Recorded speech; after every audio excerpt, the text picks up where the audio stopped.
శ్రీ గురుభ్యో నమః. శ్రీమాత్రే నమః. మా భక్తి టీవీని ప్రోత్సహిస్తున్నటువంటి మా ప్రేక్షకులందరికీ ధన్యవాదాలు తెలియజేస్తూ 24 ఆగస్టు నుంచి 30 ఆగస్టు వరకు గల కాలానికి రాశి ఫలితాలు ఏ విధంగా ఉన్నాయో తెలియచెప్పుకుందాం. ముందుగా గ్రహస్థితులు. మిథునంలో గురువుగారు, కర్కాటకంలో బుధ శుక్రులు, చంద్రకేతు రవిలు సింహంలో, కుజుడు కన్య రాశిలో, రాహు గారు వచ్చేసి కుంభరాశిలో, ఇక శని గారు వచ్చేసి మీన రాశిలో. గ్రహస్థితులు ఈ విధంగా ఉండగా చంద్రుని యొక్క మార్పు వృశ్చిక రాశిలోకి వచ్చి ఉన్నది. అలాగే కర్కాటక రాశిలోని ఉన్నటువంటి బుధ సంచారము సింహ రాశిలోకి వచ్చి ఉన్నది. ఈ రెండు గ్రహాల మార్పులే జరిగి ఉన్నాయి.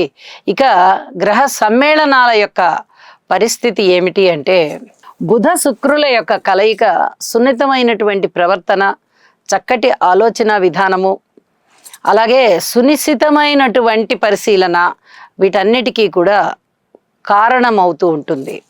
ఇక రవి కేతు, చంద్రకేతు, రవి చంద్ర ఈ కలయికలు అమావాస్యని సూచిస్తూ ఉంటాయి.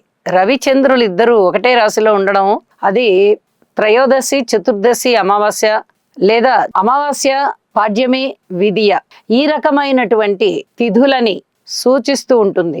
ఒకే రాశిలో రవిచంద్రుల యొక్క కలయిక, అది కూడా సింహరాశిలో కలయిక జరుగుతూ ఉండడం చేత సింహరాశిలో ఏ గ్రహమైనా కూడా అత్యంత బలవంతంగా ఉంటుంది.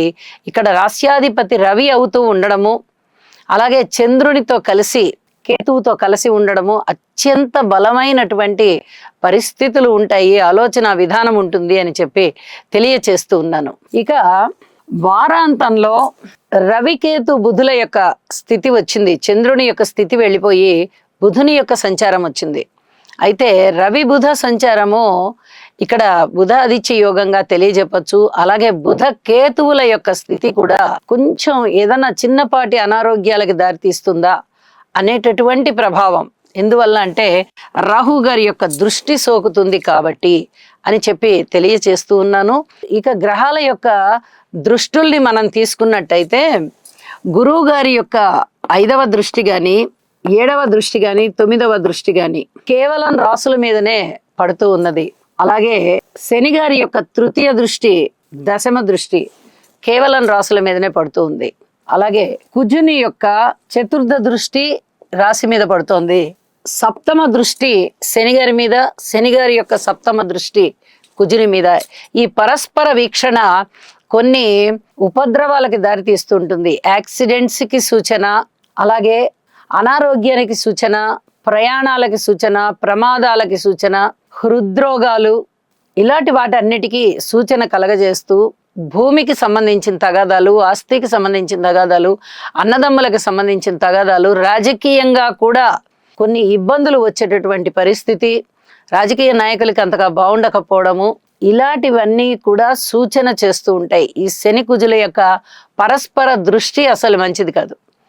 ఎవరికైనా కానీ జన్మ జాతకంలో కుజుని దృష్టి శని మీద ఉన్నా, అంటే అది 4వ స్థానం అవ్వచ్చు, 7వ స్థానం అవ్వచ్చు, 8వ స్థానం అవ్వచ్చు, కుజుడి నుంచి ఆ దృష్టిలు ఉన్నా, లేదా శని గారి నుంచి 3వ దృష్టి, 7వ దృష్టి, 10వ దృష్టి ఉన్నా కుజుడి మీద తప్పనిసరిగా శని కుజ స్తోత్రపారాయణాలు చదువుకోండి, వీలైతే జపాలు చేయించుకోండి. ఇది చాలా చాలా చెప్పదగినటువంటి సూచనగా తెలియజేస్తూ ఇక రాశుల్లోకి వెళ్దాము. వృశ్చిక రాశి. వృశ్చిక రాశి వారికి 4 గ్రహాల యొక్క ఉనికి చాలా చాలా బాగుంది. 9వ స్థానంలో శుక్రాచార్యుల వారు బాగున్నారు. 10వ స్థానంలో చంద్రుడు బాగున్నారు, రవి బాగున్నారు. అలాగే లాభస్థానంలో కుజుడు బాగున్నారు. చాలా అద్భుతమైనటువంటి విషయాలండి ఇవి. మళ్ళీ వరుస రాసుల్లో 4 గ్రహాలు బాగుండడం అనేది మాలికా యోగం అని చెప్పవచ్చు. అయితే ఊహించని విధంగా లాభాలు ఉంటాయి. ఏదైనా కొనుగోలు అమ్మకాల విషయంలో చాలా చాలా బాగుంది. మొండి బాకీలు వసూలవుతాయి. ప్రయాణాల విషయంలో మటుకు జాగ్రత్తగా ఉండాలి. కోర్టు కేసుల విషయంలో మటుకు జాగ్రత్తగా ఉండాలి. ఇక ఇతరత్ర భూమికి సంబంధించినటువంటి తగాదాలు ఇప్పటివరకు ఏమన్నా ఉన్నట్టయితే అవి తొలగిపోతాయి.